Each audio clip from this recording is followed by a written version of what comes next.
یہ محمد کاظمی کہتے ہیں کہ میں یہ شیخ مرتضیٰ انصاری جو رسائل مقاصد کے استاد بھی تھے، ان کے یہ شاگرد ہیں، یہ فرماتے ہیں کہ میں نجف اشرف میں ہوں، خیال آیا کہ کیوں نہ امام زمانہ سے ملاقات کی جائے۔ اللہم صلی علی محمد و آل محمد۔ چل یہ کہتے ہیں کہ میں نے امام زمانہ علیہ السلام کے لیے بڑی کوشش کی مگر ملاقات نہیں ہوئی۔ آخر میں مسجد صالح میں آیا اور وہاں بھی میں نے بہت کوشش کی مگر وہ ملاقات نہ ہوئی۔ مجھے کسی نے کوفے میں کہا کہ ایک آدمی ہے جو سبزی بیچتا ہے کوفے میں، وہ امام زمانہ سے متوسل ہے۔ میں نے کہا کہ اس سے رابطہ کروں۔ اب اس سے رابطے کے لیے میں گیا اور اسے دیکھا، اس کے ساتھ رہو رسم پیدا کی، دکان پہ گیا، کوئی چیز خریدی، بیٹھا، ایسا ایسا مراسم ہو گئے۔ ایک دن جو میں مسجد صالح میں آیا تو اسے انہوں نے مجھے بتایا کہ میری امام زمانہ علیہ السلام سے متوسل ہے۔ میں نے کہا ایسا پوچھو تو کیسے پوچھوں؟ یہ کہتا ہے کہ میں جب مسجد صالح سمجھتی ہے نا، وہاں شب بدھ کو امام زمانہ کی آمد ہوتی ہے، کہتا میں اتفاق سے وہاں گیا تو یہ مجھے مل گئے، یہ صاحب مجھے ملے۔ جب ملے تو میں بڑا خوش ہو گیا کہ ان سے جو بات میں نے پوچھنی ہے وہ بھی پوچھ لیتے ہیں۔ وہ مسجد صالح فارغ ہو گئے، مسجد کوفہ میں آئے۔ جب مسجد کوفہ میں آئے ہم نے عمل شمل کر لیے، کر کے میں نے انہیں کہا آپ کو امام زمانہ سے ملاقات کیسے ہو؟ اچھی بات ہے، کیسے ملاقات؟ وہ فرماتے ہیں کہ بھائی ایسے ہوئی کہ میں بڑی طلب میں تھا کہ امام زمانہ علیہ السلام سے کسی طریقے سے ملاقات ہو جائے۔ ایک دن منگل کے دن میں اپنے گھر سے نکلا کہ شب بدھ وہاں مسجد صالح میں جانا ہے، انتہائی بارش، سخت سردی۔ میں مسجد صالح میں مغرب کی غروب ہوا تو میں مغرب میں پہنچا۔ جب میں گیا تو مغرب میں کوئی آدمی نہیں، بالکل کوئی بشر نہیں۔ میں نے کہا جلدی جلدی میں مغرب کی نماز پڑھ لوں۔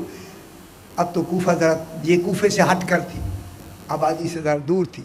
یہ کہتے ہیں کہ میں وہاں گیا تو کوئی آدمی نہیں، لیکن میں نے کہا اچھا جلدی جلدی میں مغرب کی نماز پڑھ لوں اور عشاء کی باقی تاکیبات مسجد کوفہ میں، وہاں تو آبادی ہے۔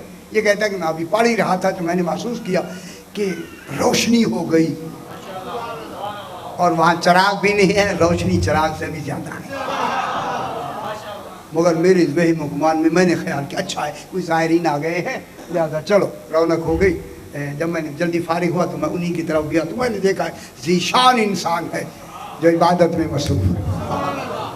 خدا کے لیے جن کا امام عبادت کرنے والا ہو، ماننے والوں کو عبادت کرنا ضروری ہے، عبادت سے دور نہ جائیں خدا کے لیے، ٹھیک ہے۔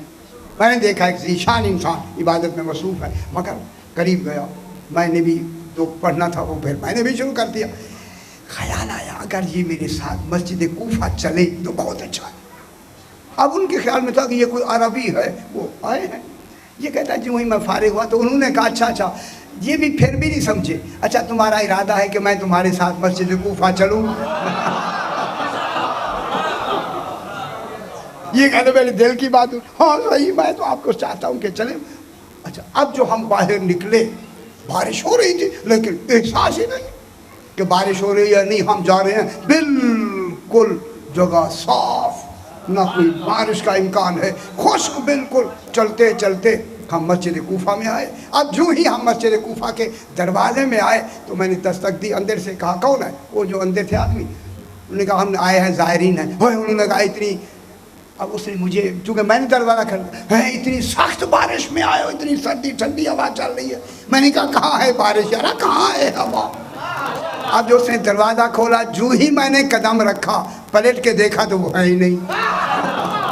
اب وہی بارش بھی ہو رہی ہے، سردی بھی جاری ہے اور ہوا بھی چل رہی ہے۔ اس وقت میں نے اپنی کوتاہی میں کہا کاش کہ اتنی راستہ میں نے جس کے ساتھ طے کیا ہے یقیناً یہ میرا امام زمانہ ہے۔ ان کی وجہ سے یہی وجہ ہے کہ جب بارش ہوتی ہے تو امام، بارش ہوتے ہوئے نشانی ہے، بارش ہو رہی ہو تو امام بھیگتا نہیں ہے۔ خدا جانے بارش بھی ہو رہی ہے اور جسم میں بھی بارش نہیں پڑ رہی، جو ایسا جسم رکھے اسی کو امام کہتے ہیں۔